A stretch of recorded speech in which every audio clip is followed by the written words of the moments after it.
and I serve as the acting director of the Kansas Historical Society and the chair of this committee. So I'd like to, we'll go around for introductions. We'll start to my right, Representative Wynn. Good morning, Representative Wynn from Kansas City, Kansas. Thank you. Good morning, I'm Representative Patton. I represent the 50th District, which is Northern Shawnee County. Good morning, I'm Melinda Gall, and I serve on this committee as an appointee of the Speaker. Good morning, Chase Blasey. I'm from Wichita, and I serve as an appointee of President Ty Masterson. Good morning, Senator Elaine Bowers, Senate District 36. Good morning, I'm Frank Burnham, Director of Facilities, Kansas Department of Administration. Good morning, Will Lawrence, Governor Keller's Chief of Staff, on behalf of the Governor. Good morning, Kate Van Steenhouse. I'm the Interim Director of the Kansas Creative Arts Industries Commission. Thank you, everyone. Our first order of business is an update on various State House projects. Frank. Thank you, Mr. Chairman.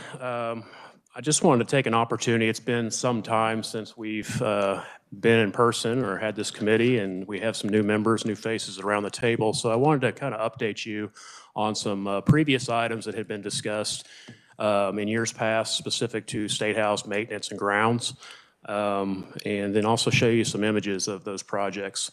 So the first one is the Obermeyer mural update. About 3 years ago, we started experiencing portions of the mural flaking off, starting to come loose. That work is actually on the plaster substrate, where some of our others are on a canvas that's overlaid over the plaster after the renovation. So it became unstable. We were able to contract with a conservator out of Colorado. They were in just a few weeks ago and were able to clean and restore the Obermeyer murals, and there's some photos there. Apologize for the size and scale, but you can kind of see, and I would encourage you to go by and take a look at them. They did also tell us that this is going to be something that'll be ongoing maintenance that we need to be keeping track of in order to protect those, just given the nature and again, the substrate that they're on. So that's my first item. The second one had to do with exterior wayfinding for our visitors that come to the Capitol complex. I can't tell you how many times I've been out just walking around and people go, "Where's the front door? Where's the visitor center?" So in an effort to try to assist with that, we mentioned a few years ago that we were going to look at exterior wayfinding signage. So the second and third photos on there show some examples of some improvements that were done earlier this spring, including new signage for the State House visitor garage to replace the old metal one that was out there. Redid the upper overhead one, added some visitor directional signage on the upper first floor tier to direct people to the lower section of the north end, which is actually the visitor center. And then some additional stanchions and some nice accessible signs and routes to direct them from the Judicial Center visitor parking over to the visitor center. So I'm glad to say we were finally able to accomplish that, and I think it's a nice improvement to the site. Another item worth mentioning, and actually just discovered this a few days ago, is our brick pavers that are on our south apron and around our first floor area on the drives. Are original to the renovation that was done, I guess 18 years ago now. And they are flaking and breaking and starting to come loose. So we are in the process of trying to obtain those same pavers and make sure that we purchase enough to have them on hand as facilities to gradually start replacing those before they continue to be a safety hazard and a problem for us. And then if you were outside last week, you saw that we are starting some cleaning of the State House stairs. The discoloration of the limestone is just something that happens over time. So we've finished the south stair and we're working on the north, and the plan for this spring is to clean the east and west. And that again is just cleaning that limestone, sealing it. So and eventually we'll do some sealant and recaulking of those stairs. And then I wanted to report out on the Kansas Law Enforcement Memorial. We did an expansion there a little over a year ago. It was brought to my attention by their committee back in July that there are some engravings that are not correct, and there's also some damage. to 2 of the panels, and so their committee has made a recommendation for full replacement. As you can imagine, quarrying and obtaining those is 10+ months. So this will be something that they're going to refine their cost estimate through Lardner Monuments, put the order in, and the actual installation would probably occur sometime next summer, well after the memorial service dedication. We've also asked for a mock-up of a cleaning of that stone so that we can see what they can do, because it's time to clean and maintain, but they do have sufficient funds in their maintenance reserve to take care of that memorial. Also want to report out that we're wrapping up phase 3 of plaster restoration and painting inside the State House. Each year after session, we've had our contractor do an additional section, and we made great progress. We probably have one more phase to attack next spring after the end of session. And then the last one is the Veterans Memorial Walk. Let me first say we have recently installed the Kansas Gold Star Memorial. We had a great dedication about a month ago on that. But it was brought to my attention that the obelisk out there with the Kansas seal needs to be cleaned and refreshed. And so in working with the State Historical Society on the proper methods for cleaning those, it's our plan to get a bid and clean that next spring, get that looking pretty good. So. And then the last one is just, and it's really not grounds, but we have lots of people that love walking around our State House and our grounds, and our sidewalks have been a real issue. Lots of orange paint out there if you'd been out there in the last 6 months with all the little trip hazards. And so we as Department of Administration went ahead and took the lead in getting that repaired to make those improvements, again, to get people around our campus safe and enjoy what we have to offer. So. That concludes my report on that, and I think I'll turn it back over. Thank you, Frank. Any comments or questions for Frank from the committee? Thank you, Mr. Chair. Frank, just good job on the signage. It looks nice. It's all over the place. I mean, I know people still can't find the entrance, but you've done your best. I mean, absent a bright red flashing arrow, I don't think we can do any better. So thank you. Yes, I echo that too, and I may hit you up for who your vendors were for some of that signage. So, next on the agenda, I call on Senator Bowers to give us an update for the Liberty Bell replica. Well, thank you, Mr. Chairman. This issue came before legislators, and we had research done on the Liberty Bell. And it's kind of exciting because I didn't know we had a Liberty Bell that wasn't displayed. So maybe what we discuss here, a lot of the public won't know about this as well, but we can tell you where it's at. And I'll give you my presentation from the legislator point of view and move over to Frank with the application to it too. So with research being done at the request of senators and the staff members of the Visitor Center, that brought it to our attention that a must-see or a bucket list of a lot of people coming into the Capitol or with a passport is they want to see the Liberty Bell. And we would say, where's the Liberty Bell at? Well, now we discovered that the Liberty Bell was on display. It was removed during renovation. We found it. A few people knew where it was, and in fact, and if you look at Frank's presentation, you can see a few pictures. It's in the parking garage on the first level in a locked room. And a little history that Joe with the Historical Museum had done for us was these bells were part of the U.S. Treasury bond drive in 1950, and one bell was donated to each state, to the District of Columbia, the Virgin Islands, and Puerto Rico. And a few additional bells were made. You can find one at the Truman Library and the Treasury office, so there's 57 total. Kansas is the only one not on display. So you can imagine the folks' disappointment when they come to the Capitol wanting to see the Liberty Bell. And with permission, with the security guards, the Capitol Police, they will take visitors down to see the bell so they can mark it off their passport list.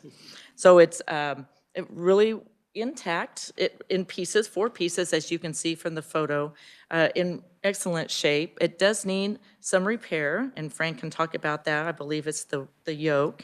But we do have plans where we'd like to see the bell and then put it back out for the people who come to visit to see it without asking to go into the parking garage. So I'm very happy to know that the security guards will take folks down, and so they're at least seeing it and knowing that we have plans for it would be reassuring that the tour guides can tell folks when they come to see it. So some of us went down into the garage and were really impressed what condition it was in.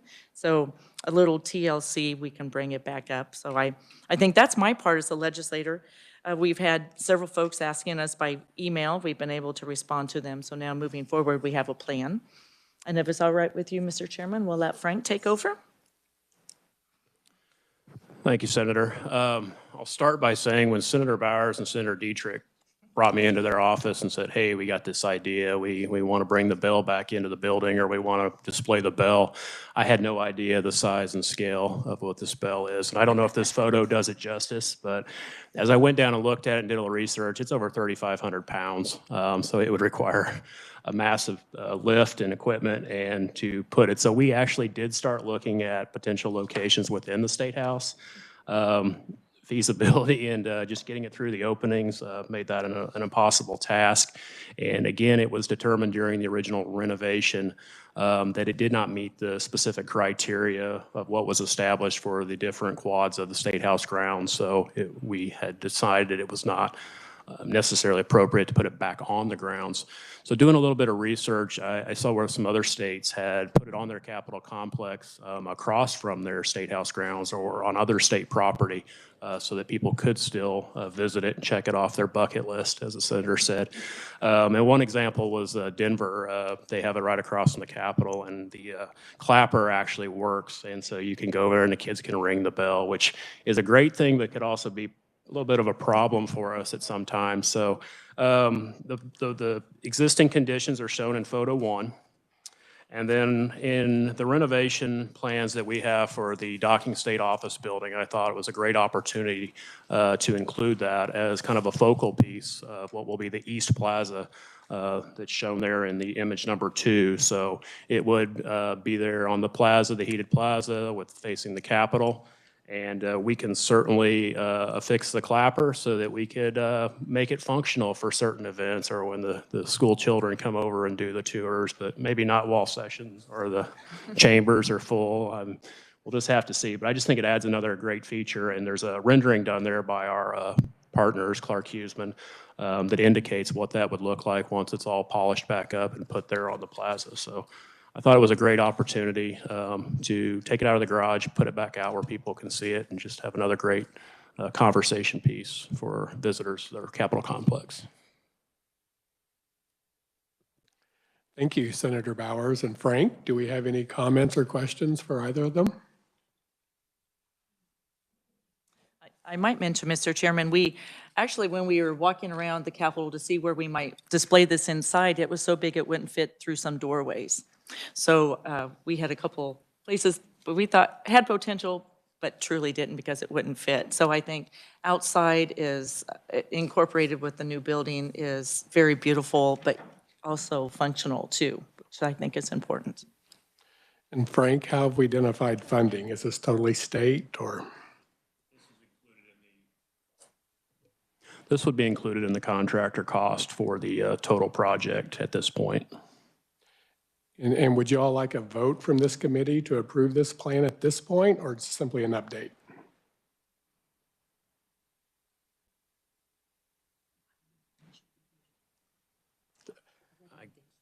I guess maybe a recommendation. I don't know, since it's not a historic piece of State House grounds property, I don't know that this commission or committee would vote to approve the location. I think a recommendation would be appreciated.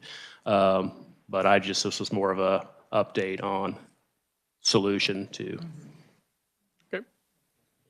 And Mr. Chair, we could also just put it in the notes that we had discussion of where the proposed location is and maybe not need a recommendation from the committee.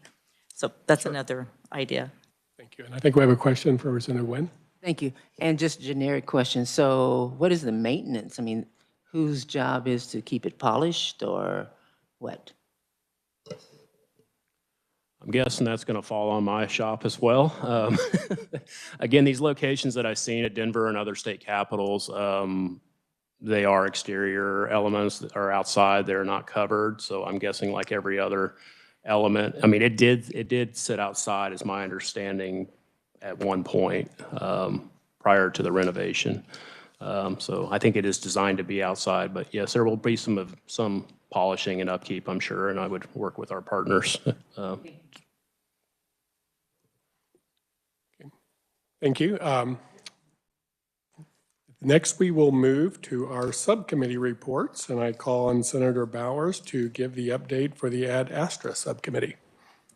Well, thank you, Mr. Chairman. And I have Chris, our reviser, who they work very hard on the history and everything that's happened in 20 years since this project actually started. So Chris will be my backup. And just looking at the green sheet on the subcommittee report, and this has been on in our committee the last couple years. Senator Hardy brought this to the attention of the committee several years ago, and we've discussed it and worked through it. I think we're moving towards a solution, hopefully today, that we can move forward with this. And we also have Senator Hardy here and the artists, Linda and Rick, if we would like to ask them questions as well. So just so the committee knows and the new members, the Ad Astra statue is near 8 foot tall. It resides in Salina now at the artist studio. The intent was always to finish the Ad Astra Plaza as it was started 20 years ago. And on top of the pedestal is nothing, and the pedestal is waiting for the 8 foot statue. So following through, we do have the subcommittee report that we could see the artist spoke to us, brought us proposals, and it's in our packet today that we can look at and we can discuss the costs. There's a fundraiser project that's ready to go, and we can also discuss the cost of the project moving forward to where the location is if we continue to put it there, which is where I would consider that we go ahead and finish what was started there. We probably do need to discuss if donors' names are listed moving forward, where the donors in the past are out there.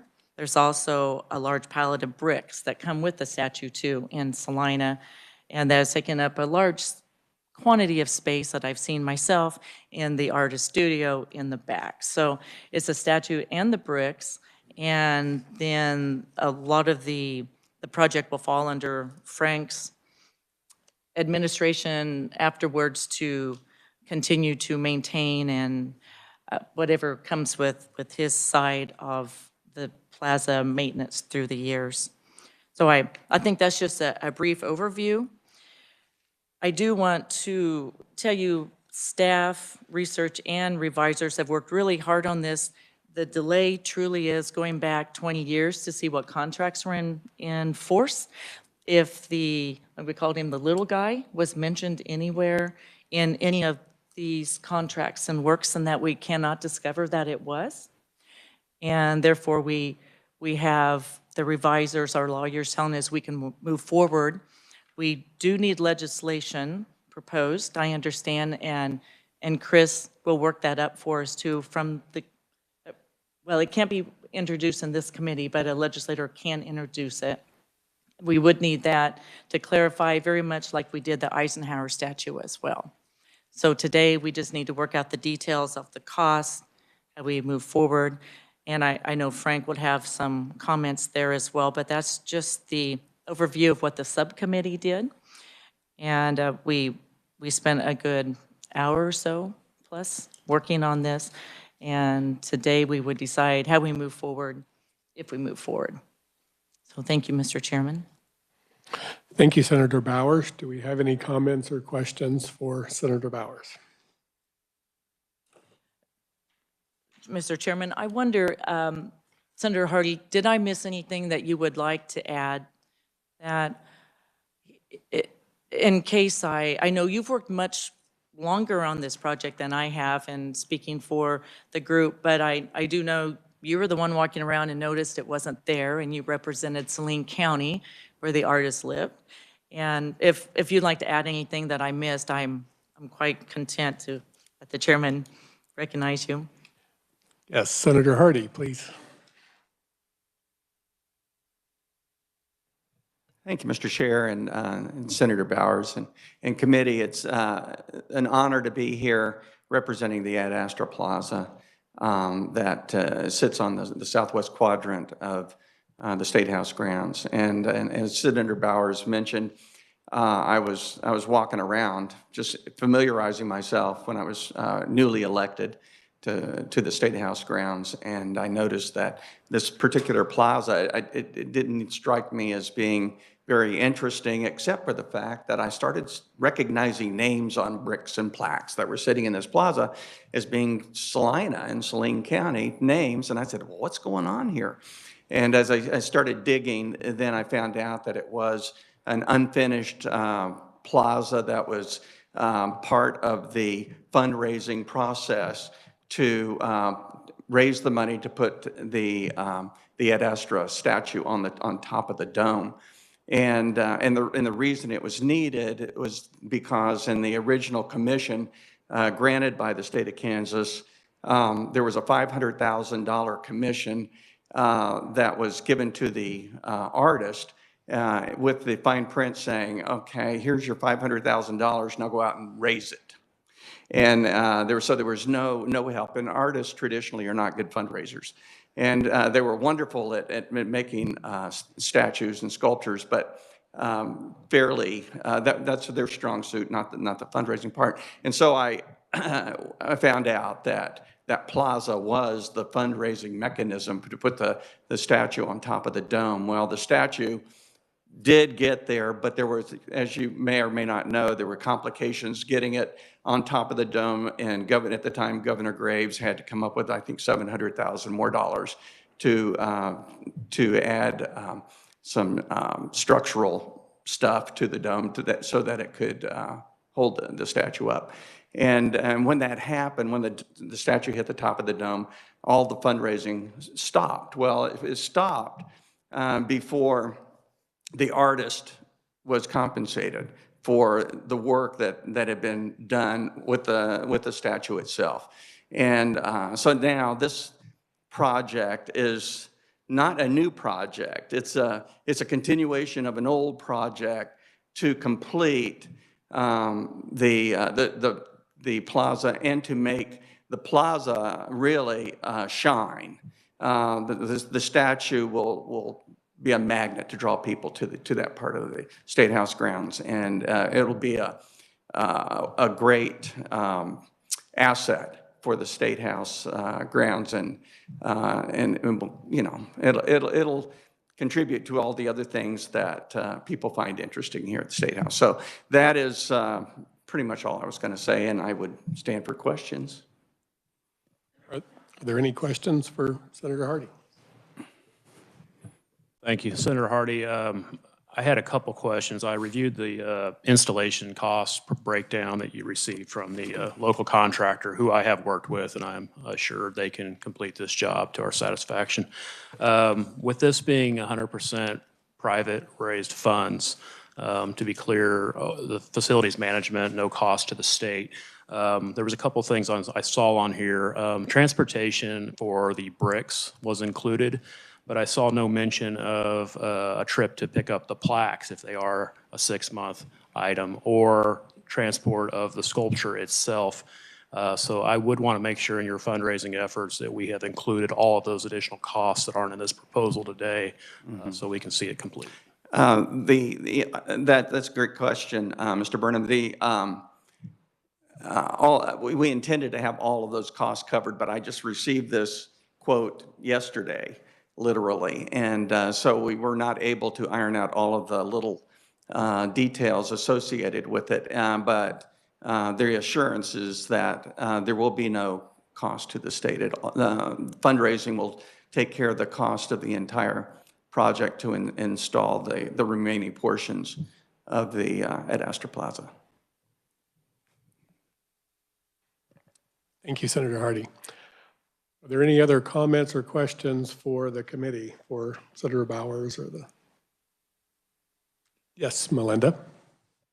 I'm curious, where are we at then on fundraising? Since we've done this in, I guess, stages, one to get the statue up and now to actually complete the project, are there any funds already designated, and how much of this, of the cost estimate, how much do you still have left to make up? Well, thank you, Mr. Chairman, and Senator Hardy can speak to this as well. There is a special fund that has been established a few years ago, Topeka Community Foundation. Do I have that right? Okay, 6 months ago. And there are some funds in there, $10,000 or so. So a good start. Although we do have a group that we have asked to help us fundraise. And then actually, Senator Hardy, if you could help me as well, if we look at our cost estimate, you can see the cost of the statue, the bronze plaques, and we understand the bronze plaques are flexible in price yet because of the cost of the metal has increased. And then there was the brick cost there too. So you can see that's around $160,000 there. We anticipate raising much more than that and having extra funds in this account as well. So we do have a small bit of a start, Melinda, but we have a long way to go, but we're very confident that we can get there as well. Did I capture all of this well enough for?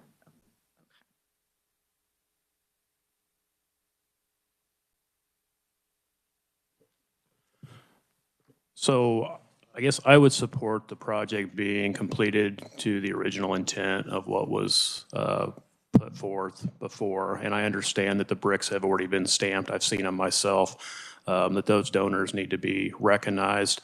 I understand there's also binders or there's records of individuals who contributed to this effort.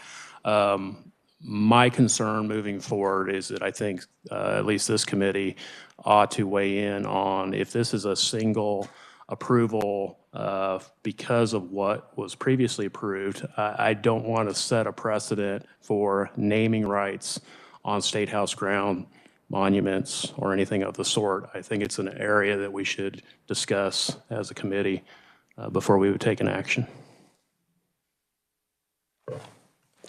Thank you, Frank. And then there was considerable discussion during our subcommittee meeting over that same issue. So are there any other comments or questions regarding the project before we go to a vote?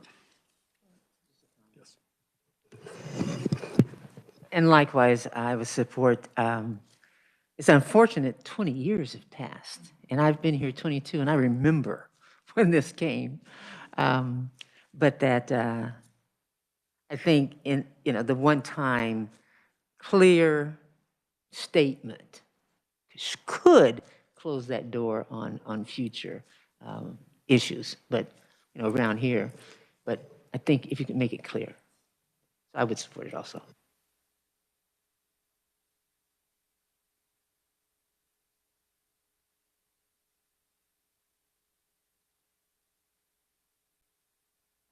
All right, so we're not still doing this a year from now. Would someone like to make a motion to accept this proposal as presented? Thank you, Mr. Chairman. Let me take a stab at this because we want to get it right. And so that's modify my thoughts on this. So the committee moving forward with the Ad Astra project. And by the way, we should recognize the artist, the original artist who's not with us today, Dick Bergen. Let's get that on the record. So I would propose that we move forward with the Ad Astra Plaza in the location that was dedicated with the statue on the pedestal with the bricks stamped to be replaced. How would you finish that? So that, maybe I'll just pause there and see if anyone wants to amend that or add to it. I guess this is to Senator Hardy or the artist. Do you have any ideas of how you might recognize additional donations? It's my understanding that they're out of room for bricks. How would you propose completing this effort?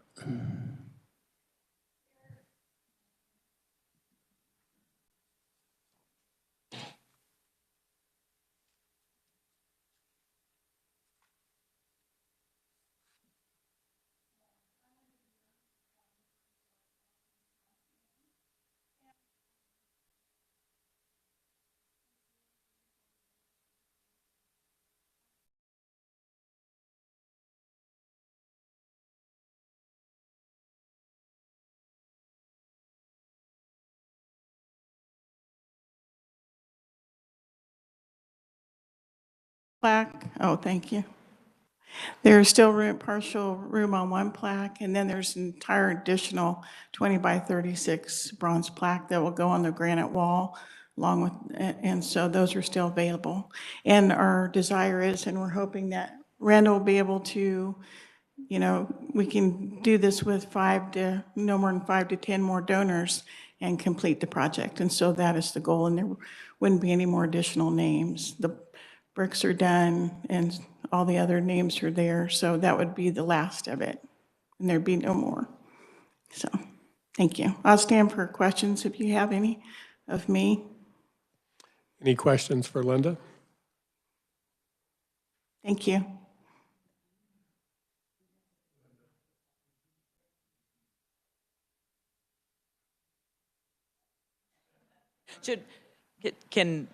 Heather, would you be able to read back so we can see if we want to modify that we have the proposal that we're voting on? Mr. Chairman, yes. I have down that the committee would move forward with Ad Astra Plaza with the statue on the pedestal and the bricks to be placed.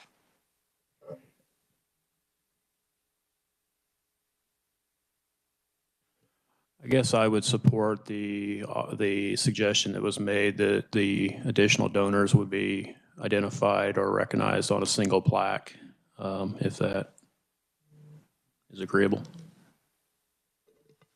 Representative Nguyen. So looking at the photo, the bronze plaques on the inside walls of this concrete. Oh, so where are the bronze plaques? Right, so they're on the inside, they're not on the outside. Correct, Okay, correct. that's what I meant.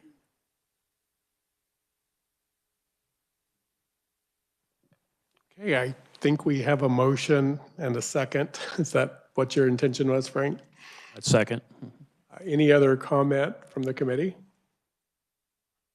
All right, do we do a roll call or a call vote? All in favor, say aye. Aye. Any opposed? All right, thank you and good luck. And Mr. Chairman, we would ask Chris to draft legislation so that we could have legislation when we start our session. Okay, thank you. Thank you, Senator Bowers. Our next subcommittee report is the Suffragus Memorial Subcommittee. We met last week, and it was a little bit going around and down the kind of the chicken and the egg. But for background, we did have a bill, the bill was introduced and approved by the governor on April 11th this past year. So we reviewed a proposed RFP, and we went round about the type of art being dependent on the location. And so at the conclusion of our meeting, we recommended that they work with the Kansas Creative Arts Industries Commission regarding the further development of the RFP and the design. And we also recommended that this committee look at the locations to help them with that. And since that time, we have a revised RFP in your packet, which does include photos of the two proposed sites. And one is the first floor across from the cage elevator. There's a photo in your packet. And then the second proposed location is also on the first floor, I guess across the rotunda. And you see a picture basically of the blank wall. Are there any comments or questions? I will note that we have our two representatives, Sil and Marlene here, if they could answer questions if we have any. Any questions about this proposal?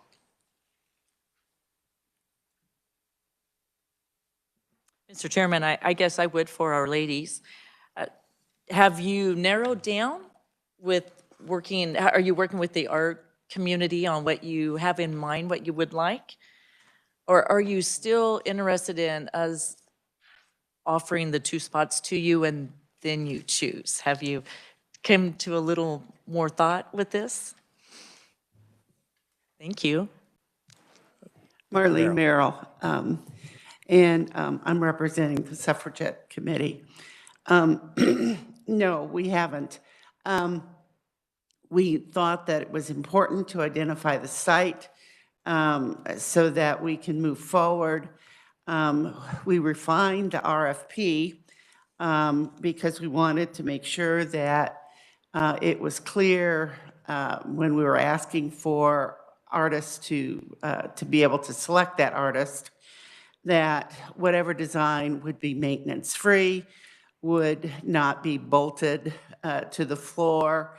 Under the proposal, you can kind of see that we, with the help of the subcommittee, really kind of narrowed that down so that, you know, we are still wanting the artists to have freedom of expression. And so we didn't want to say this is to be a statue. We didn't want to say this is to be a mural or a bas relief of some sort. We wanted some freedom, and those 2 spots really allow for that. If the committee were to select either one of them, I think we could certainly work with that. And, you know, what we're envisioning is if we do go in terms of size, that we're really looking at something that would be at least 6 foot tall and probably at least 5 feet wide. And of course, it will obviously depend on the art itself, but that's kind of what we had in mind. I have not yet been in contact with Kate and the because, and we certainly can move forward. We did refine the RFP considerably based on the input that we received. And as you can see from the 2 photos, we're really hoping that the committee will kind of give us the go-ahead to use those as the basis to then contact the artists and kind of move forward. We're excited about moving forward. And before I ask for any questions, let me just say thank you for helping us with the legislation. It was indeed a thrilling ceremony when the governor did the signing of the bill, and the support from the entire legislature was very much appreciated. So any questions? Thank you, Marlene. Are there any questions for Marlene or for the committee? Thank you. I have 2. On the first page, under the 3rd bullet point, clarify for me what it means attachments can be made on the plaster wall. Well, it was our understanding, and correct me, Frank, if I have this wrong, that there was nothing to be put into the marble floor or the marble walls. But if a support attachment needed to be made, that it could be made on the plaster that is above the marble. Am I correct, Frank? And then secondly, how do you plan to solicit your artists? We want to use the mailing list through the Kansas Cultural Arts Committee. They have a comprehensive list of artists across the state of Kansas. I'm not sure the size of the mailing list, but my guess is that there's a good 200-300 artists that would be listed. You know, and so the point of the request for proposal is to give each artist, particularly Kansas artists, an opportunity to look at this and then to say, yes, I could do that, or yes, I'm interested in that, and I have some ideas. And so we would like this RFP to go out soon so that we can have proposals back by roughly around the 15th of December. And then we would hope that we could move forward and make our selection of maybe 4 or 5 artists to actually ask them for what would the art look like. Having said that, I guess to you, there are no, you don't have a national list. You don't solicit nationally. No, we don't have a national list, but we do have a team of field reps that live and work all across the state and would be more than happy to work with you to help spread the word. We do also have access to regional and national networks. We don't have a personal list, but we have different access points where we can get the word out farther. Back to you, is that your desire? Would you? Our preference is that we have and we select a Kansas artist. We're honoring Kansas women, and it seems very appropriate. Plus, just from what limited contact I have with the artist community, we have some wonderful artists within the state of Kansas. So I am really encouraged and think, but I wouldn't rule out a broader, if we need to do that far. It just makes me wonder if you've thought about how you define a Kansas artist, someone who lives here currently or someone who maybe, is from here and has moved away. There's I don't think that we thought about that, but I think we're pretty inclined to be with a looser definition of Kansas artist. Similarly, I was wondering if you've had any thought to the selection process and if you've worked up any kind of evaluation rubric or anything like that. We have not yet worked up an evaluation rubric. We did draft, I don't think I have that here. We did draft in our original presentation to the committee some criteria that we wanted to use.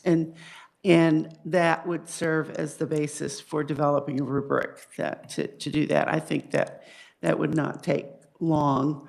I mean, if we ask and have our proposals back by, say, mid-December, we were really hoping that by the end of January that we could have somebody selected. And of course, that's predicated on having definable criteria to be able to do that. But the committee is very hardworking that we're working with, and we welcome input from this committee as well as the subcommittee.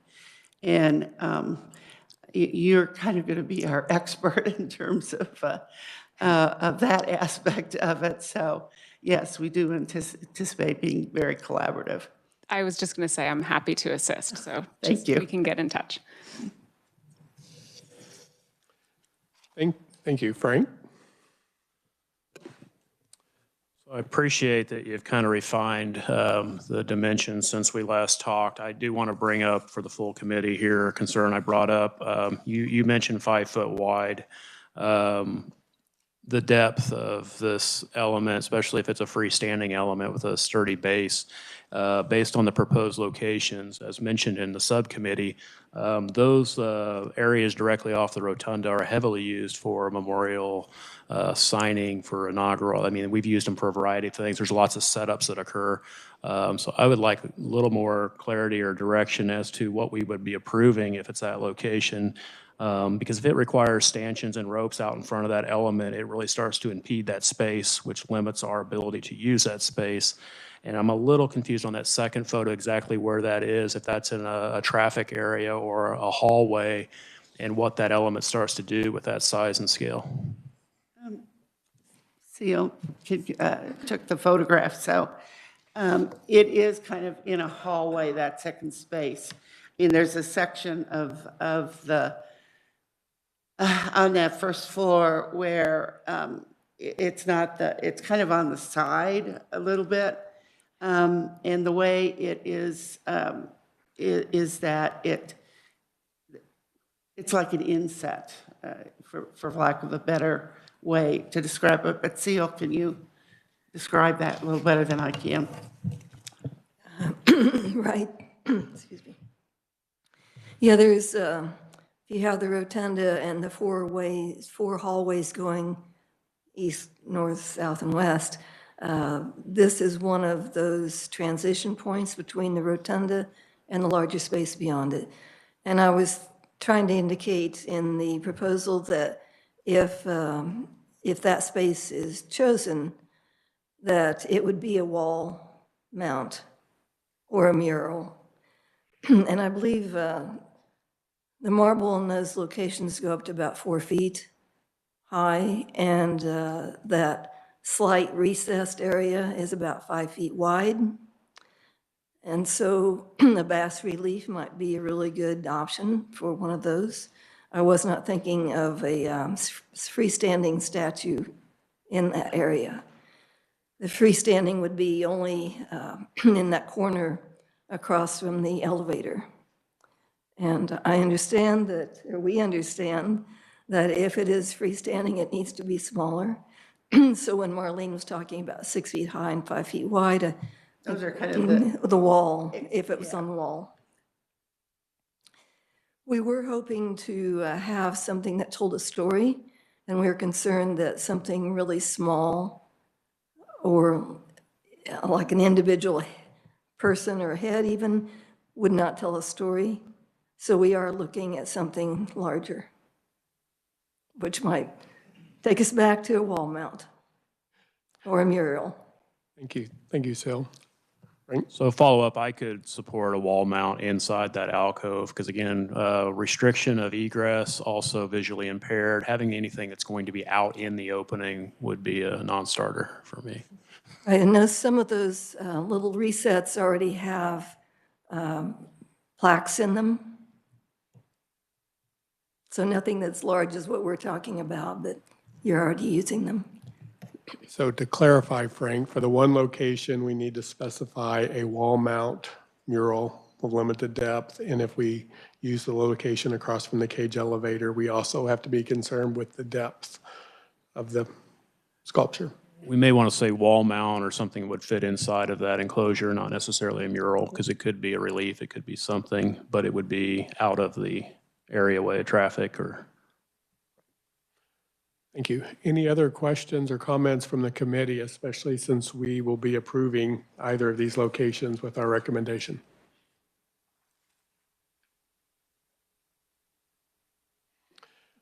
All right. I have a question. Yes, Marlene. Would it be, do we want to select one of those two locations? Do we want to focus on the wall mount and kind of move forward from that? Or is this committee kind of open? I mean, I think we can rewrite the RFP to fit what we select. That's not a problem. I think for mentioning for your intent to be able to have freedom of design, you should have both options available, or else we are stuck with a wall mount. So unless the committee has objections to the other location, the recommendation would be as presented, but clarifying the RFP with the one. Thank you. That helps me a great deal. Thank you very much. Question for the chair. Would the action be to complete your RFP, bring those ideas forward to the subcommittee? We're not approving a design today. What would be the next step before our final meeting? I think the committee is just approving basically the two locations and the desire to go forward with the RFP, the proposal to go forward with the RFP. And then the subcommittee would then be in the design review process with what's that selected design coming back before the full committee. I believe that's correct. Okay. Is that a motion? That's, I made the motion. Do we have a second? I'll second. Thank you, Elaine. Any other comments for the motion on hand? Okay, all in favor? Aye. All opposed? Thank you, and congratulations. All right, we're moving right along. Next, I would like to call on Melissa Rennick to give us an update on the First Kansas Colored Regiment mural.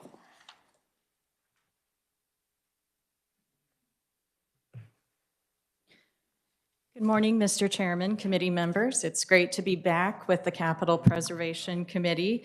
I would direct you to the pink memo that is prepared by Kansas Legislative Research. You will see the memorandum speaks to the requirements that were placed in law back in the year 2000 to develop and place a mural that would honor the 1st Kansas Colored Voluntary Infantry Regiment here within the State House. I have also included a timeline that outlines Legislative Committee's consideration of the mural over time and recommendations that were formally submitted to the Kansas Legislature. You will remember that this regiment is often referenced as the first to serve, and it holds a distinctive place in Kansas and the nation's Civil War experience. Kansas was the first northern state to recruit, train, and send Black soldiers to combat during the war between the states. And you'll see a link here to some electronic document. This is the Historical Society's Kansaspedia pages. There's some really interesting information regarding African American troops and historical Civil War flags. And that's also, there's also some history that's referenced in one of the attachments to this memorandum. So the question begins with, what does Kansas law require for this mural? And this occurred in Senate Bill 660. The bill itself originally addressed renovation, reconstruction, and repair of the State House. Language was enacted in new Section 4, and you'll see the language below that requires the Historical Society and Department of Administration to develop plans to place a mural in the Capitol honoring the 1st Kansas Colored Voluntary Infantry Regiment. Such plans shall be developed in consultation with the Joint Committee on Arts and Cultural Resources. It was anticipated that on or before January 1st, 2002, those plans would be developed and submitted to this joint committee. And that language was codified for a number of years at KSA 75-2264.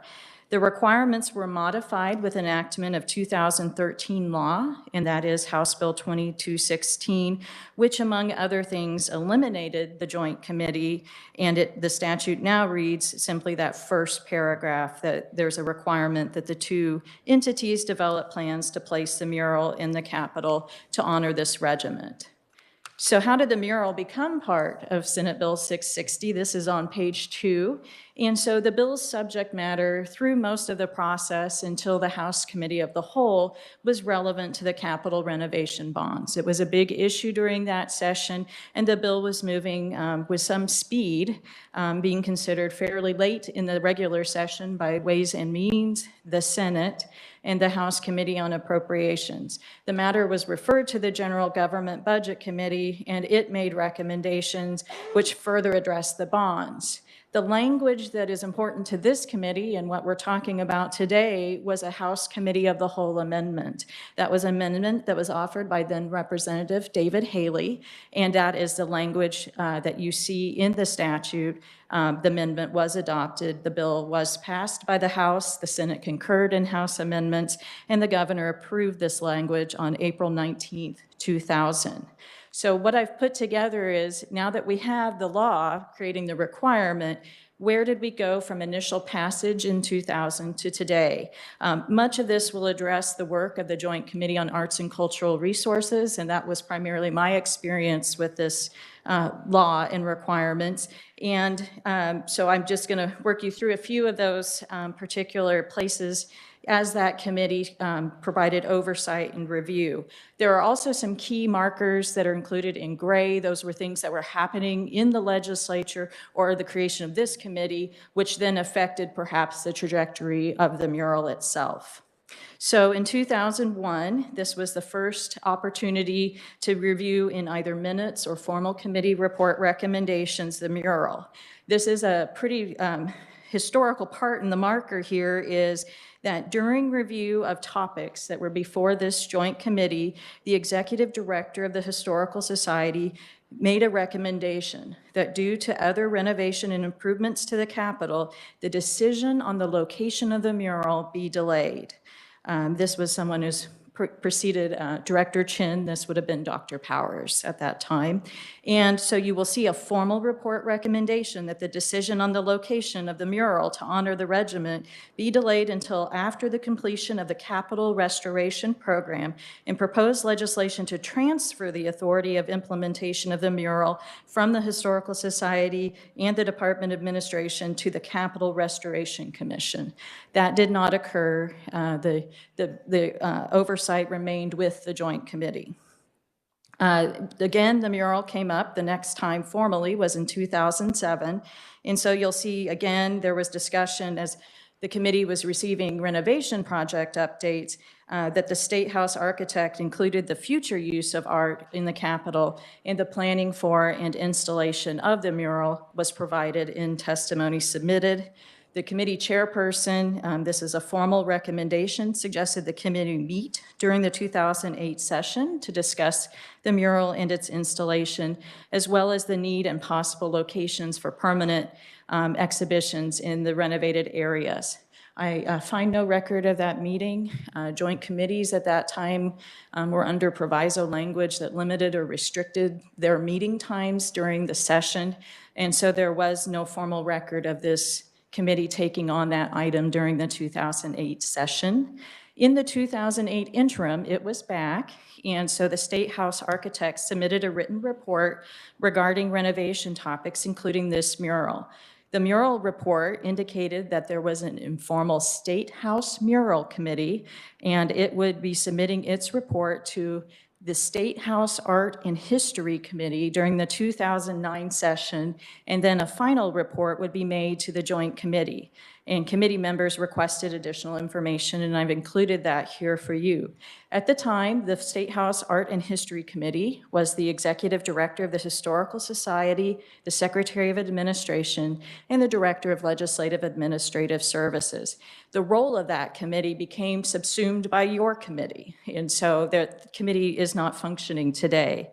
The Mural Committee were representatives of the Historical Society, the Arts Commission, and the Department of Administration. So formally, the committee recommended in its report that they noted they received this report on the status of State House renovation, the Capitol mural, and planned exhibition space in the Capitol. They requested some follow-up, and you can see those items noticed here.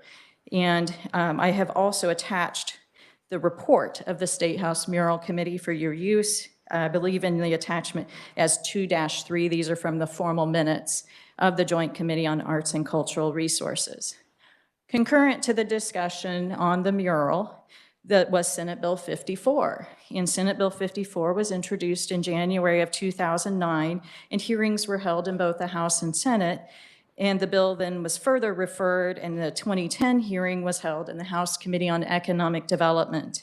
As amended, this committee recognizes this bill. It established the 12-member Capital Preservation Committee, eliminated the State House Art and History Committee, and required a new committee to develop plans for placement of a mural relevant to Brown versus Board of Education and the Supreme Court decision. The governor approved Senate Bill 54 in May of 2010. The Joint Committee on Arts and Cultural Resources then met that interim and again received the report that the Mural Committee had met.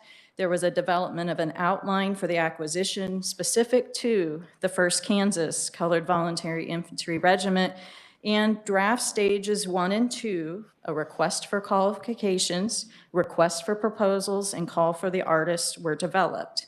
It was being clear within the minutes and then in the discussion that plans for the mural are to be developed in consultation with the Joint Committee. While there were no formal recommendations made with the Joint Committee, they do reference that the report is attached.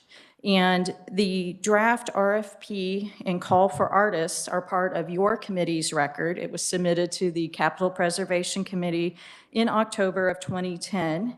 The proposed timeline under the RFP would have been October 1st, 2008 through December 1st, 2011.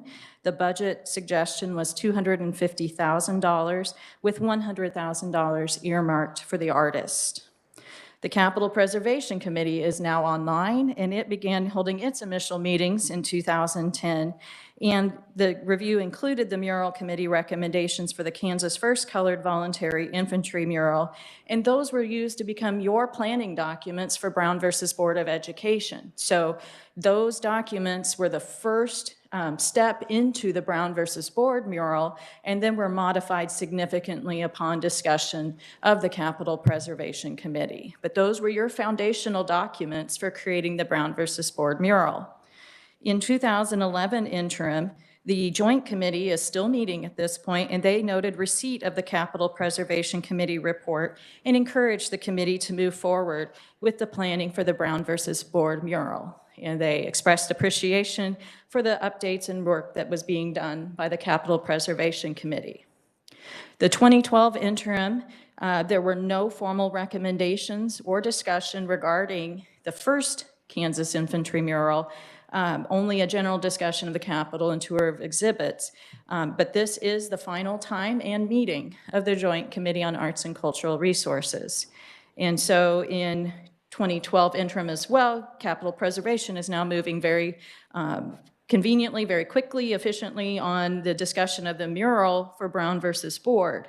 There was a discussion of this mural, the Kansas Colored First Infantry, and the committee reviser at the time, and I've included the discussion directly from the minutes, had advised the Capital Preservation Committee that KSA 75-2269C1 gives the committee authority to approve proposals for renovation. But the language does not extend to the other mural, to the first Kansas. It was noted that the Joint Committee on Arts and Cultural Resources, still an existing committee at this point, has the present oversight, which is assigned in KSA 75-2255. There was committee discussion in the Joint Committee about introduction of a bill to transfer jurisdiction to your committee. That bill was not introduced. And I have then the formal report language to say that the Joint Committee is willing to work with legislators to resolve the ambiguity over the jurisdiction of the mural.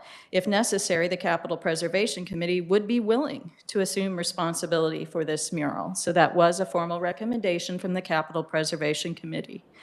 Formally, in the 2013 session, there was a review of the responsibilities of a number of the joint committees. And you will see there indicated on page 4 that one of the committees eliminated by legislative action in House Bill 2216 is the Arts and Cultural Resources Joint Committee. So the rest of the language remains with your committee decisions. So you will see language from the 2018 interim, and you will see that the committee discussed other murals that have been requested through the years but have not been completed. Our agency brought to your attention the first Kansas Colored Voluntary Infantry Regiment, and the chairperson stated at that time it was her understanding additional legislation would be needed to move forward. So again, addressing the jurisdiction of this particular mural and developing plans and implementation for the mural. There was a more general recommendation. Your committee really, with your experience with Brown v. Board, then wanted to speak to future murals and what future mural legislation should include, including cost and financing and more formal implementation steps than the language that had been originally used with this mural. You also discussed whether the mural should be revisited by the committee. And again, it was suggested that a bill would be needed because the original legislation did not authorize creation of the mural, only creation of a report. And you'll see the more formal recommendation from your committee regarding legislation. The committee did not meet. This committee did not meet in 2020, but in 2021, you again received an update on previously proposed projects, including the mural, and that the legislation to authorize the mural was not passed by the legislature, and no legislation had been introduced in many years that spoke to this oversight. The chairperson said one reason it had been not moving forward, this was a suggestion that perhaps no financing partner had been identified, and it was unlikely the legislature would formally appropriate funds for a mural. The committee then recommended legislation be drafted, and that's where we are today. Two bills were introduced during the 2022 session, Senate Bill 468 and House Bill 2660, which both direct the Capital Preservation Committee to develop and approve plans for the mural. Both bills were assigned to their introduced committees, and no formal action was taken on either. And as a result of being in an even year session, the bills died in their representative committees. I have included a copy in with this memo of Senate Bill 468 for your review of the language that was included. The bill was introduced as a sponsor bill in the House and was introduced by Federal and State Affairs in the Senate at the request of Senator Faust-Godot. So just kind of bringing back to where we are, the memo and this timeline really provides the history of the first Kansas Colored Voluntary Infantry mural, and it illustrates perhaps what you might call challenges to its completion, and I would identify just a couple of those being timing.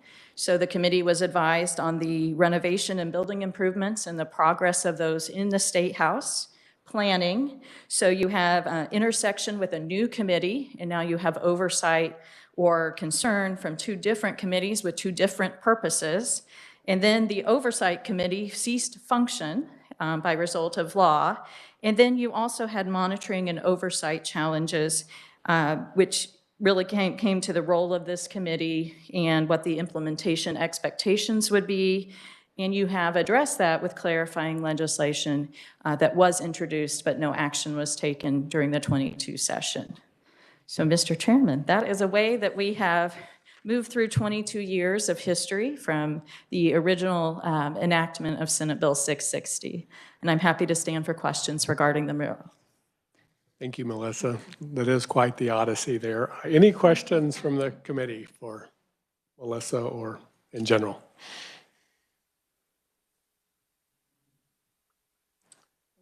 Yes, Representative Wen.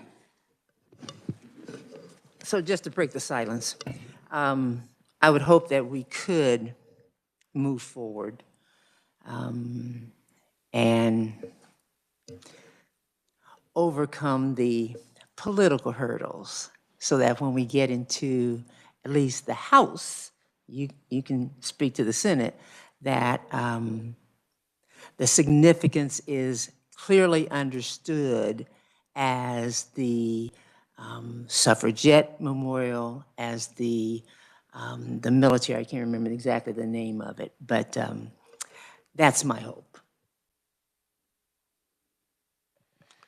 Thank you, Representative Wen. Anyone else? Senator Bowers? Thank you, Mr. Chairman. Very good job, Melissa. I'm very impressed. You went through 22 years of history very fast, too, so thank you. It really does clarify why we, I wouldn't say struggled with this as a committee, but why the confusion of it didn't go very far. Does it look like we could draft legislation for this mural without a funding source and move forward with a bill without having a donor or donors in line? So I will say without speculation, this committee has talked about what the legislation would look like, and you've introduced a bill, and you've been very clear that private financing is the direction that would be necessary for future murals. So you have the framework in place with your Brown v. Board mural documents. So you could certainly start from that location. You're not starting from zero. And actually, this first infantry mural got you started to begin with. And I will say, I neglected to mention the State House Mural Committee, back to that informal committee that met several years ago, did mention a location or locations potentially for the mural. And so their suggestion was, this was as the North Visitor Center was coming online. And so their suggestion was that there are 4 mural walls potentially. The 2 largest are the vertical walls that are outside the classroom and the auditorium. And so those had been suggestions, and the committee had also talked about locations within the State House. Those were both on the first floor, but they never codified their recommendations.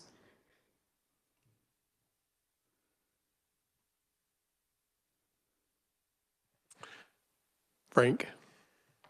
You mentioned the budget that had been established. I think it was $200,000 for the piece and $100,000 for the artist. Do we know how that might compare to the Brown v. Board after it was completed? Are we in range with that number, or has that been revisited?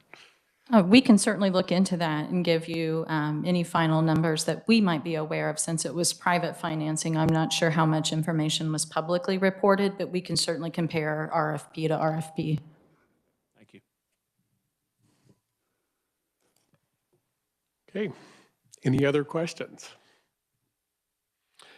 At this point, since I know Representative Patton and Senator Bowers, you've introduced bills, are there any recommendations to go forward or proceed the course that we started last year? Well, we already have legislation, so we don't have to reinvent the wheel. I think, well, we would need some support from members of this committee that have influence.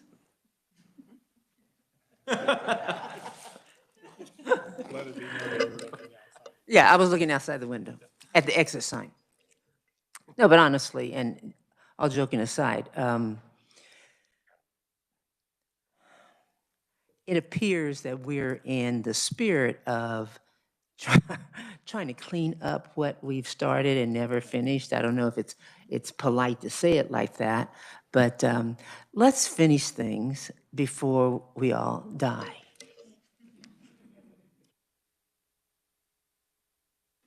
Thank you. Let me be honest. I mean, it's interesting how 20 years have passed for these projects, and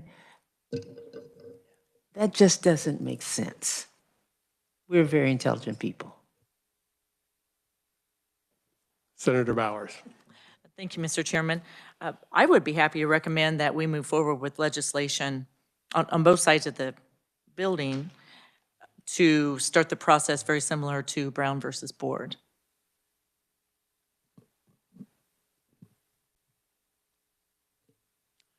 So question, if the proposed legislation was to go forward and it puts it back in the hands of this committee, how does that get executed? What does that plan look like? Does anybody can tell me how the Brown v. Board, was there subcommittee? Was there, who championed that and ran that? Right, we did, Mr. Chairman, essentially the same thing we did with the suffragette. Had a subcommittee, got an RFP, went national. Again, I say, I think those records, did you find anything? I can't think what Reed's last name was. Anyway, staff helped. It would be of course, the intent of the committee if they wanted to use that same model. But as mentioned before, how was the African American Commission to be incorporated? I don't remember, did anybody communicate with them? We're not at that point yet, but they got the mural over the finish line. So there are examples. But the short answer, subcommittee of this committee working with staff. Now, if there were, and there was a private entity that was doing the fundraising. There was, you've got your national site, Brown v. Board here. So there are a lot more resources, I think, that were actually in the operations. And Senator Bowers can comment on the solicitation of artists. It was very widely advertised and a lot of interest. So we had a difficult time of actually narrowing things down. But it took time, and it was a subcommittee. Yes, Chase. Thank you, Mr. Chairman. You know, it seems to me the subcommittees help bring things forward, and I don't know if that'd be helpful to maybe propose a subcommittee on this particular project of some members of this committee to reach out to other stakeholders like the African American Affairs Commission and others to help start pushing this project forward. And maybe, I don't know if there's any interest on that. I mean, I certainly would be interested in potentially serving on such a subcommittee. Thank you, Chase. Yes, Heather whispered in my ear that Stacy at the African American Commission has been contacted and is on board. So that's an excellent idea. But it seems like we have a two-part that we still need to get this legislation passed before we can have the subcommittee in the meantime continue to work, correct? Is that what you're proposing? I guess my I guess the law passed in 2000 with the amendment added in new section 4, isn't that not sufficient to potentially move forward? Apparently not from past request and the timeline as Melissa described it. Yes, it was decided that was not sufficient. Were there hearings in either chamber this year at all? Do we know?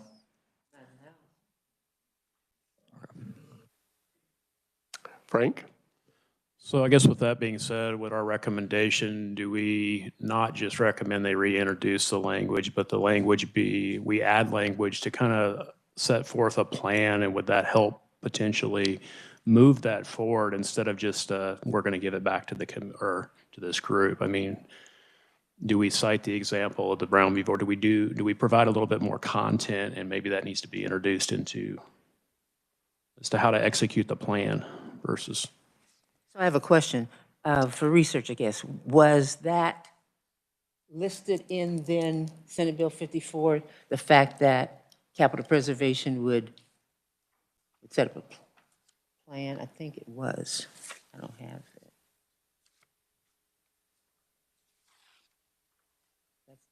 It must be the Senate bill.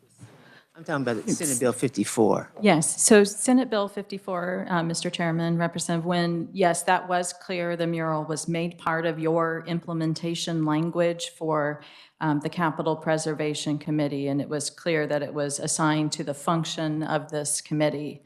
I will comment, we did provide assistance with Brown versus Board. You mentioned Reed Holweger. We were the recipients of the artist proposal, so there was space in Reed's office and members could review some of those proposals that were submitted. They were arriving during the session, so it did keep us pretty busy because there was a lot of interest. Thank you, Melissa. So I think that answers your question. So current legislation would not be sufficient. Well, as it's currently written, would not be sufficient, correct, to address that role that Capital Preservation Committee would play. And you have, and I guess again for Melissa, I keep looking, Melissa, I guess then the question would be, is the language sufficient? Does it have to be updated and refined? That too was, how many years ago was that? Question on the floor, Melissa. Just sit up here, okay?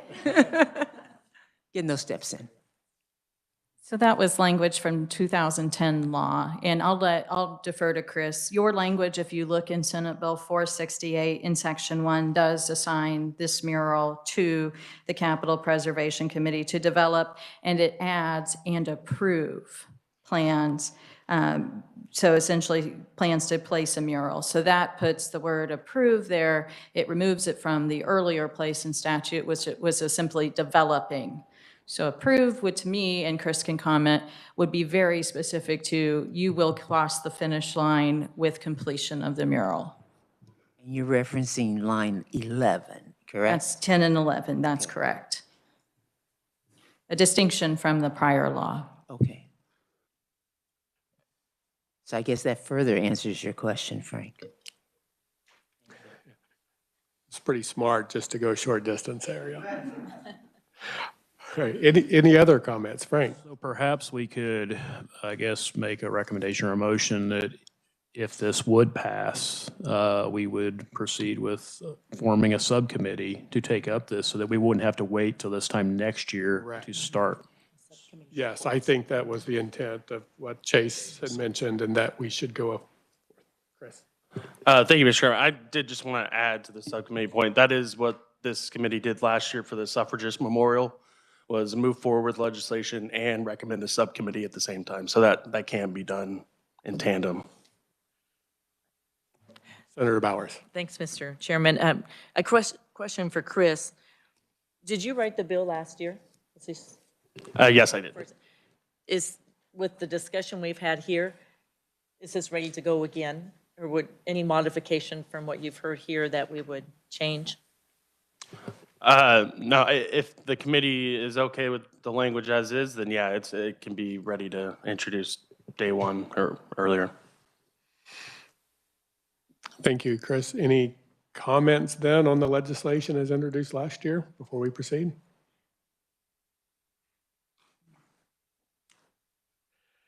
Okay, Do you need a, do we have a recommendation then? I think we do. Okay, then I would recommend that we ask for legislation to be drafted, both chambers, plus add a subcommittee, just like last year's minutes, I would suppose how that would be written. So very, very similar to what we did with the suffrage movement.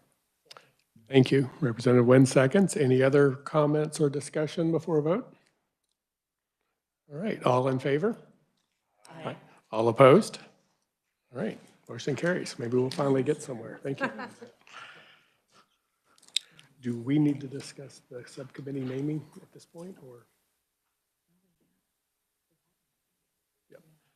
So we already have Chase on record of wanting to be on the subcommittee. Do we have any other nominees? Frank with Frank Department of Administration. and Representative Wynn. Correct. Perfect.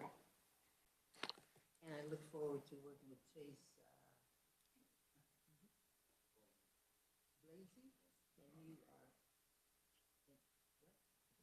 Oh, I'm just an appointee of President Masterson's. Excellent. All right. Well, wait, we're doing great then. All right, our next agenda item is a discussion of committee room artwork. And I saw Mr. Day here. Or there he is. Thank you, Tom.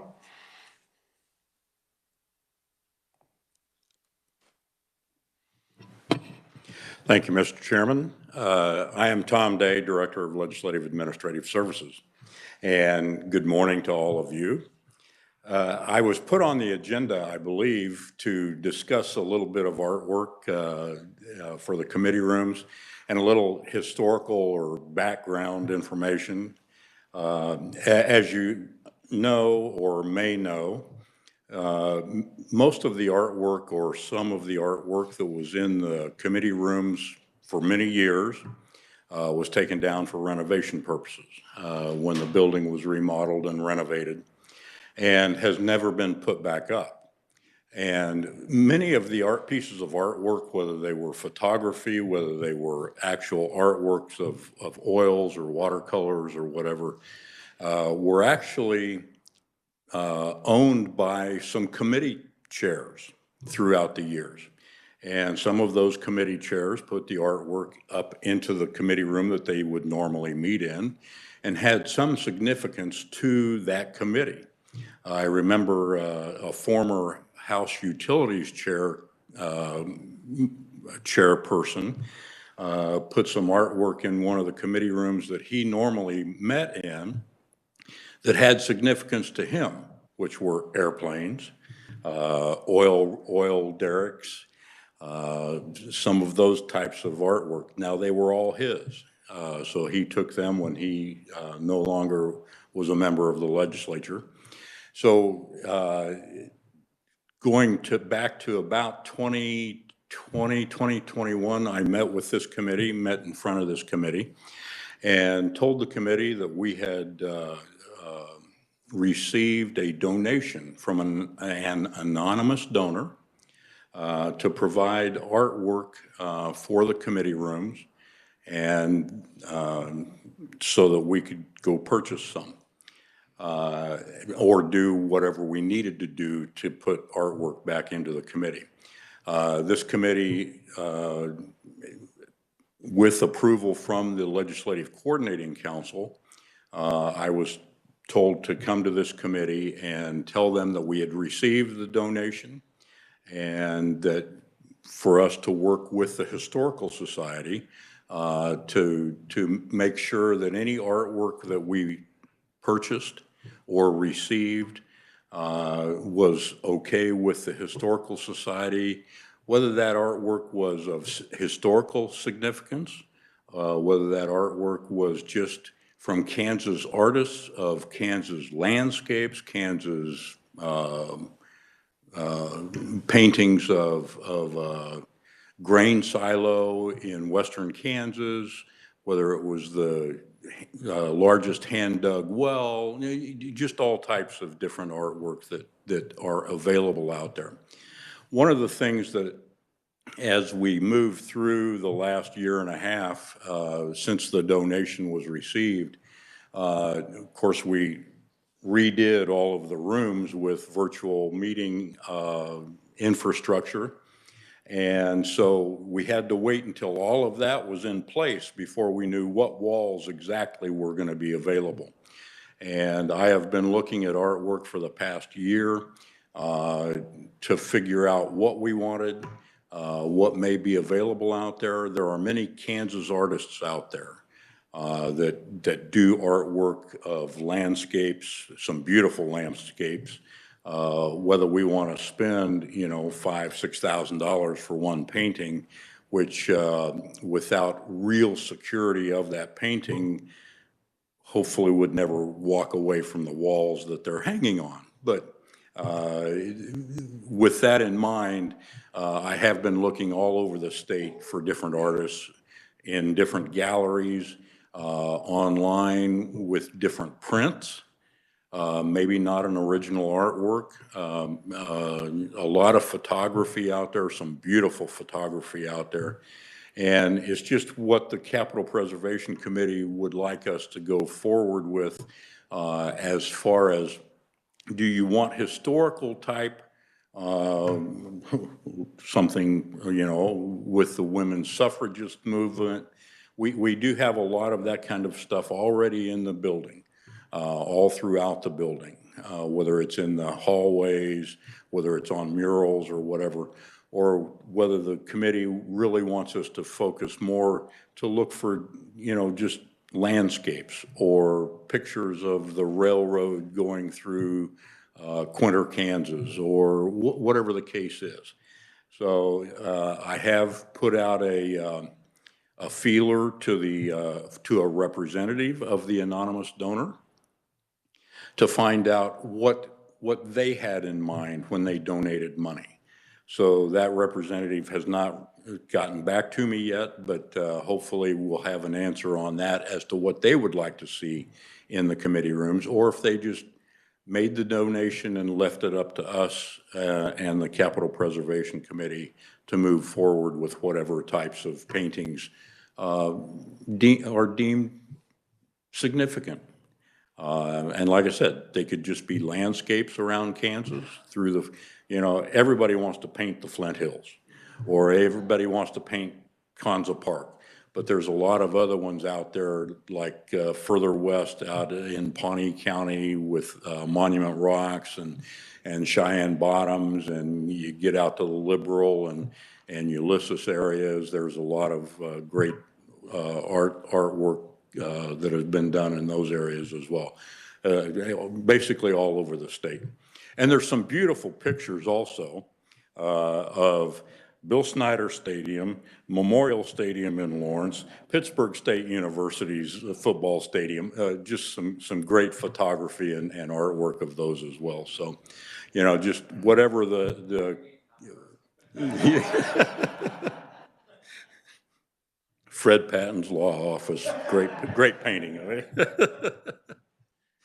But that's where we stand right now. And like I said, I've got a feeler out to the representative of the anonymous donor to kind of give us an idea of where they would like to go. And most of these paintings, depending on the size of the room, like this wall behind you here is a huge wall. And if we put a painting or two on either side of the flags, you know, those would be fairly good size paintings so that they're not dwarfed by the size of the wall. But then we have a lot of the other smaller committee rooms where, you know, an 18 by 24 painting or photograph would be significant, would be sufficient on a wall in that size of a room. But yeah, a lot of spaces in some of these committee rooms are very large. And then, of course, we can't do anything in the old Supreme Court room. But all the other rooms basically have blank walls that need some sprucing up isn't the right word, but put some paintings on the wall. And I know we can, once we have the paintings and if they aren't framed, we get them framed. And then Frank's folks in facilities management, we would put in work orders to have them hung from the painting rails. Well, thank you, Tom. Any idea how many paintings we're talking about here? Sheer number. Well, Mr. Chair, that would depend on whether we want to stay within the budget of the money, how much the paintings would cost. So we could be talking very few paintings. I mean, we could be talking, if we could only spend $400 to $500 per painting, we're looking at, 56 paintings, and we have 13 committee rooms. So, you know, that's a significant number with the amount of money that we have right now. However, I can tell you that some of those we may be able to purchase for $150, and some of those we may be able to purchase for $2,000. So that would be the stadium photos, I'm sure. Yeah. Any other questions or comments from the committee? Chase. Hi, thank you, Mr. Chairman. Do we have any more Spark dollars, Will, by chance? No. I apologize, Tom. I might have missed it. How big is the budget or the donation that was given? We've got about $28,500. And then right at $28,000 for sure. The art that is loaned to legislators to put in their offices, is that, I'm assuming it's free already from the Historical Society, is that correct? Or where does that art come from? Because there's art in some legislators' offices that kind of comes and goes. And most of the paintings and or artwork and stuff that is in legislators' offices, with the exceptions of there's maybe a couple in the president and speaker's office that are parts of the Capitol, owned by the legislature or the Capitol itself or the Historical Society. All of the others people bring in. So there really is no free art out there somewhere already owned by the state that we can just borrow from? We've been looking in our storage from the renovation periods. The Historical Society, I know, a couple years ago had checked their storage areas. Really, there's nothing out there on either of them. I know Mr. Zollner has offered also to look again to see what the Historical Society has over there. But I do know that a lot of the paintings that may be in storage here, which aren't many, I mean, we've got maybe a handful, would better be served in the hallways of this building versus tucked away in a committee room, which are locked up at night and could only be seen during the day, during the legislative session or something like this. Kate. I could be mistaken, but I thought there was a partnership program with some of the state museums from universities, Ulrich Museum of Art, Spencer Museum at KU. So I don't know if there's any knowledge of that. I don't know if that would be an opportunity to have some works from their permanent collection that are just in storage on display.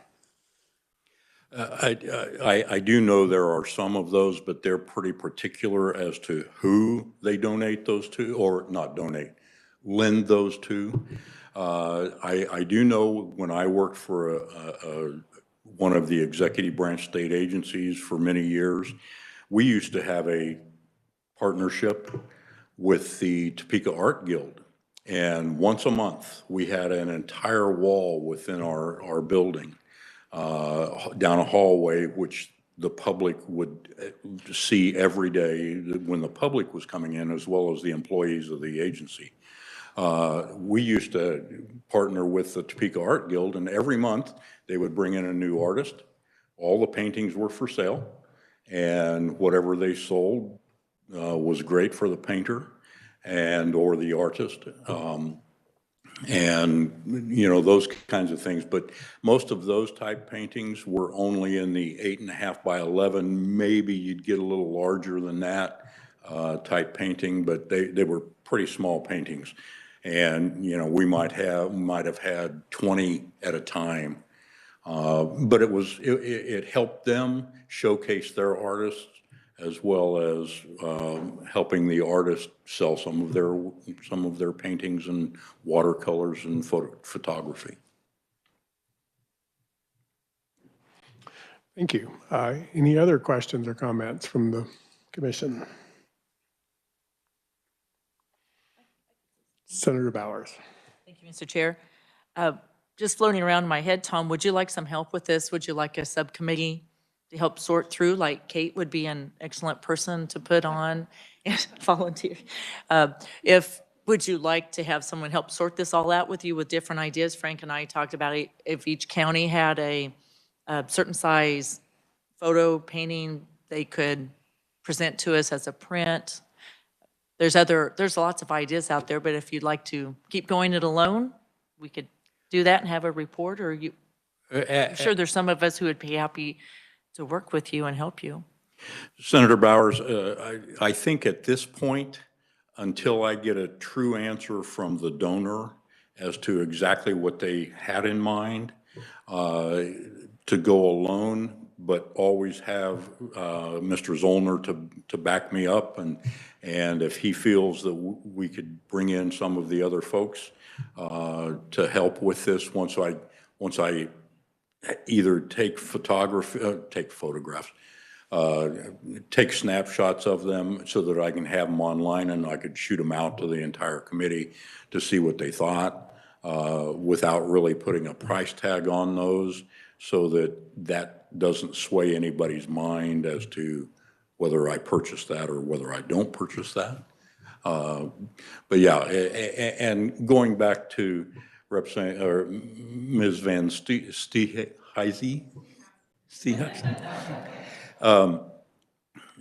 one of the things with, if we were to get like some of the museums at KU and K-State and Pittsburgh State to lend us paintings, when we have the paintings hung by the facilities folks, it's not something that there's a nail in the wall and you just hang it up there. It's because they're hung from those picture rails. They're tied up pretty tight and takes a good wire cutter to cut them off. So, but yeah, I mean, that's something we have to also think about as well when those. Sure, that makes sense. I would assume that your department would work with, if something like that were to move forward, with the professional installers from those institutions. So yeah, that makes sense. And depending on the pricelessness of some of those, I'm not sure that we want the liability for if it were to ever walk away, grow legs and walk. That could be a movie or something, right? Frank, you had a question? That was an additional concern I had with loan or borrowing, was liability, being state self-insured, responsibility for taking that on. They would almost have to sign some kind of a waiver understanding that they're putting that in a public facility, and the risk that we take versus purchasing it where we take ownership of it. So. Senator Wynn. Thank you, Mr. Chairman. So the committee room artwork project or whatever is limited to the amount of dollars you have from this donor? Well, that's how I would have to go with it, is the amount of dollars that I have, because the legislature and or appropriations is not there for us to purchase anything like that. So this is a, privately donated fund? I mean, without state dollars, I understand that, but it's, how are you marketing this? Or are you? How am I marking it? Marketing It? Yeah. Just my own computer looking out for different types of artwork. With the caveat, I'm looking for Kansas artists.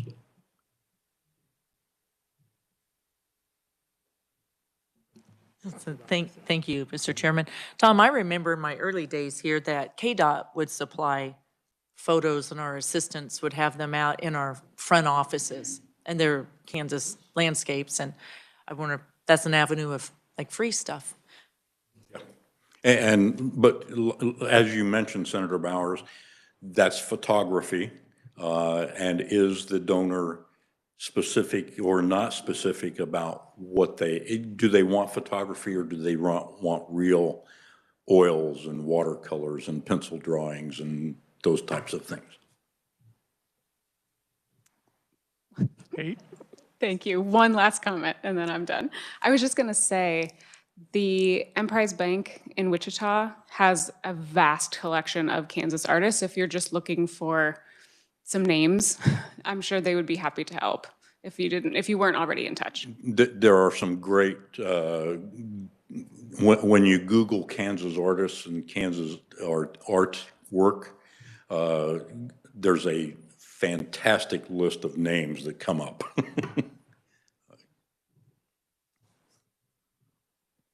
All right.